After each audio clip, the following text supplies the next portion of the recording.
What's up, everybody? Nathan Barna here from Optimal Evolution.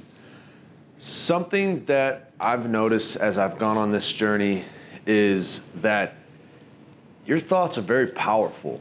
And even more importantly is even though you might not be able to have control over things in your external environment, you do have control over your thoughts and you do have control over what you focus on.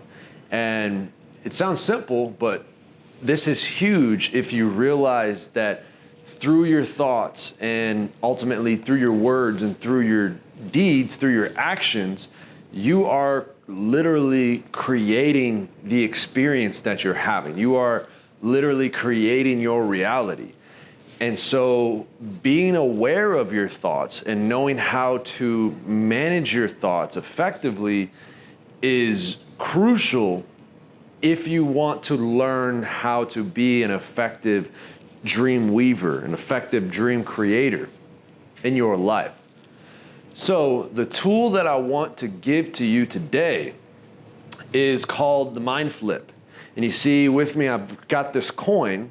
There's a negative side, there's a positive side, and there's even a middle. And so what I want to bring your attention to is when you are thinking, when you are having thoughts, we're thinking all the time. That's the nature of the mind, is to think. And a lot of people think that the answer is just shut the mind off, shut the thoughts off. But anybody that's tried that has probably been met with the reality that that is something that is almost impossible to do, because you're trying to use the same power of the mind that's thinking to stop the thinking. And so you've just got two forces just fighting against each other. So the tool, the way to navigate that is to learn how to grow your awareness first and foremost.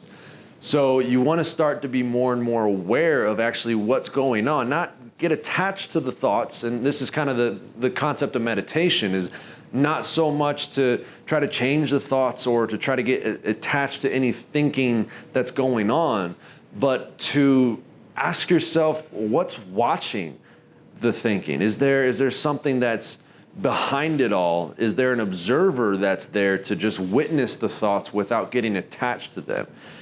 And through the process of meditation, and that's just one practice of many, you can begin to grow that awareness and grow that observer so that you can see the thoughts that are going through your mind on a moment-to-moment basis. And once you become aware of those thoughts, you can start to recognize patterns of thinking. And then you can start to correlate those patterns with the reality that you're creating, or with the actions and habits and behavior. For example, something that most people have an experience of is if you're driving and somebody cuts you off or somebody honks at you and you feel that initial rush in you where part of you might want to get angry and flip that other person off. But through growing that observer is growing that awareness of the thoughts that are happening within that moment. And then recognizing that the more you grow that awareness, the more you grow that gap between reaction or just a trigger to response and ultimately responsibility.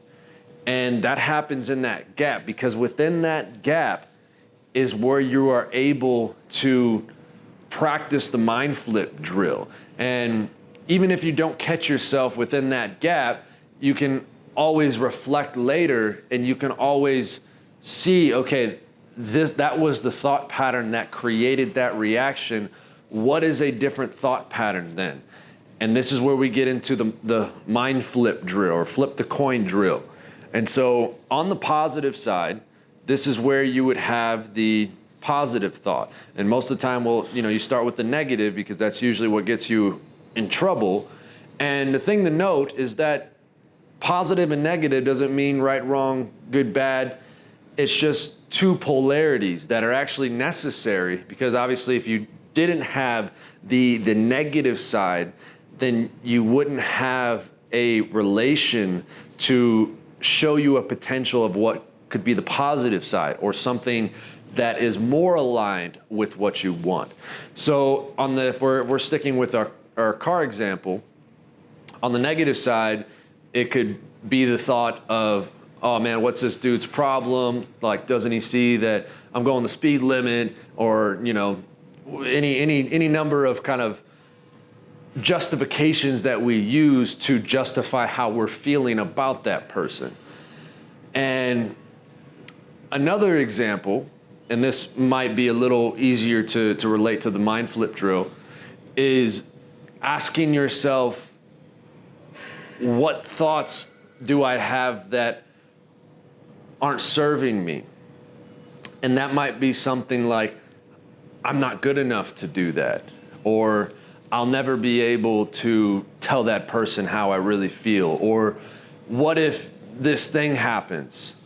And so on the negative side, we'd say, okay, I'm not good enough to be a world-class athlete. I don't have the right genetics.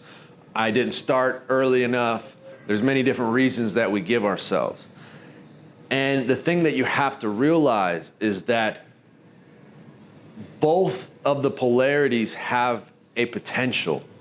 The negative has just as much potential as the positive. The positive has just as much potential as the negative. So then when you say that I'm not good enough and you believe in that, that's what you're going to manifest. Because if you believe in something and you close yourself in on that belief, you're going to do whatever you have to do, usually at a subconscious level, to make that belief true, to be aligned with yourself, for better or for worse. So when you recognize that, then you simply ask yourself, okay, if that is the negative potential that I'm telling myself, what is the positive potential? The positive potential is, or could be, I am good enough. Like, I do have the capacity to be really, really good at this thing. I can be a world-class athlete. I am working towards being a world-class athlete. And you want to find something that you can get behind, because if you simply say, I'm not good enough, I am good enough, but it's not something you can get behind, you're not going to believe it. And so it's not going to have the potency, and it's not going to be able to drive deeper into your subconscious. So even if you say, and this is where the middle part comes in, at the very least, you can say, I have the potential to be better. Because even that is focusing more on what you do want versus focusing on what you don't want. So your job, just to recap, is to figure out what's the thought, what's the negative side, what's the thought that's not moving you towards your dream. And then being aware of that, the next step is then asking yourself, what's on the positive side? What's the potential that I have?